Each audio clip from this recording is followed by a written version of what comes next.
The evening glow streamed through the high windows of the Blue Magnolia, spreading a golden sheen over polished wood and sparkling glassware. Ellen Foster adjusted her server's attire as glided between tables with quiet poise. At 54, she bore herself with calm grace, despite sore feet and the heavy burden of duties that never seemed to ease out. The eatery was one of Boston's grandest venues, where the affluent dined under ornate chandeliers as a grand piano hummed softly in the corner. For Ellen, it was simply her workplace of 18 years, since her son James was born and her husband David passed, leaving her alone with a newborn, facing trials she hadn't foreseen. "Your table awaits, Mr. Gardner," she said, guiding an elderly pair to their reserved spot. "Tonight's special is sea bass with roasted fennel." As she worked her shift, Ellen kept tying the clock. James would arrive soon, twice monthly. When her hours aligned with his after-school program, he'd visit the restaurant before they went home together. These were the moments her fellow servers covered for her, just for those 15 cherished minutes. At 6:45, James appeared at the service door, his face brightening when he saw her. At 16, his gentle kindness mirrored his father's, though his body lacked David's strength due to cerebral palsy, which never dimmed his spirit. "Mom!" he called, his voice carrying a familiar quiver that warmed Ellen's heart. "There's my boy," she beamed, finishing with a table before joining him. His gaze drifted to the grand piano, silent until the regular pianist arrived in an hour. "Do you think," he started, the question lingering. Ellen checked her watch.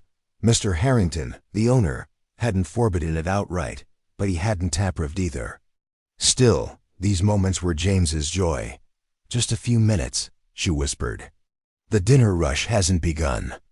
They moved to the piano, Ellen gently aiding James through the tables.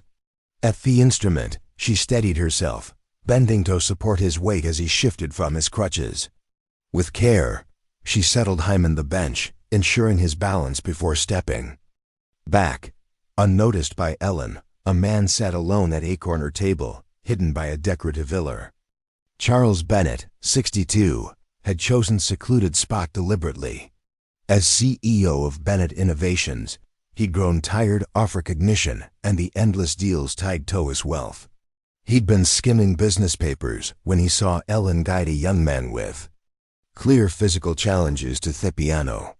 The tender care in her movements, brimming with love, made him pause.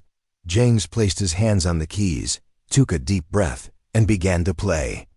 Debussy's Clair de Lune drifted through the room, not flawless but soulful, halting conversations as diners turned. Ellen stood close, her stance blending pride and readiness, prepared to assist but granting James his moment. Her face showed a strength forged through hardship, unyielding yet tender. As the notes faded, a hush fell before scattered applause erupted.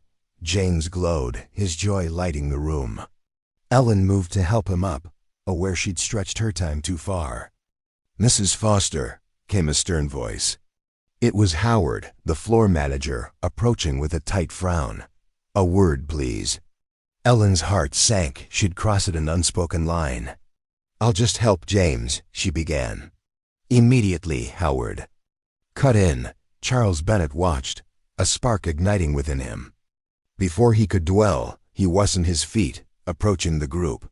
"Excuse me," he said, his voice calm but commanding. "Is there an issue?" Howard's tone softened as he recognized the billionaire. "Mr. Bennett, no sir, just, I was enjoying the music," Charles interpreted, looking at James, whose eyes widened. "You play beautifully, young man."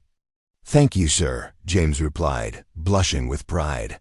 "I'm Ellen Foster," she said, stunned, one hand steadying James, the other clutching her notepad. "This is my son, James." Charles smiled, his stern feature softening. "James, would you play another piece? My meal would be better with your music." James glanced at his mother, then back. "I know Moonlight Sonata," he offered shyly. "Perfect," Charles said, turning to Howard. "I believe Mrs. Foster deserves a break to enjoy her son's performance." I'll speak to Jonathan if there's concern. Mention of the owner's name silenced Howard, who nodded and retreated. Ellen, speechless, sat as Charles pulled a chair for her. As James played, his confidence growing, Ellen watched her son shine, a dream she'd held close.